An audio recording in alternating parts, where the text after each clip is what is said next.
ایک بادشاہ تھا اور وہ رعایا کی کوئی مدد نہیں کرتا تھا، اور اسی بادشاہ کی بادشاہت کے اندر، سلطنت کے اندر ایک کسائی بھی تھا۔ جب بھی کوئی غریب بندہ اس کے پاس جاتا وہ اس کو مفت میں گوشت دے دیتا اور اسے کہتا کہ بس میں نے آپ کو پیسے معاف کیے، آپ جاؤ۔ لوگ اس بادشاہ کے بارے میں کہتے تھے کہ اس کو اللہ پاک نے سب کچھ دیا ہے، بادشاہت دی ہے، لیکن یہ غریبوں کی مدد نہیں کرتا، اور وہ فلاں جو کسائی ہے وہ بہت اچھا ہے، وہ بہت نیک ہے، وہ لوگوں کی مدد کرتا ہے۔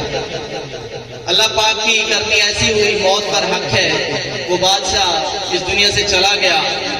جیسے لوگ روٹین کے مطابق جاتے تھے، وہاں سے جا کر گوشت لے آتے تھے، وہ لوگ گئے تو اس نے کہا کہ آج کے بعد آپ کو مفت میں گوشت نہیں ملے گا۔ تو انہوں نے پوچھا بھئی گوشت کیوں نہیں ملے گا؟ تو وہ کہتا ہے کہ جناب جو آپ کے پیسے دیا کرتا تھا وہ اس دنیا سے چلا گیا۔ دوستو، ہم بدگمانی کرتے کرتے اپنے بھائیوں سے دور ہو جاتے ہیں، اپنے والدین سے دور ہو جاتے ہیں۔ اس گناہ سے توبہ کیجیے۔ مومن جو ہے وہ لوگوں کے بارے میں اچھا گمان رکھتا ہے، مومن کبھی بھی کسی دوسرے مسلمان کے بارے میں بدگمانی نہیں کرتا۔ تو آج سے وعدہ کریں کہ بدگمانی نہیں کریں گے، وعدہ کریں انشاءاللہ۔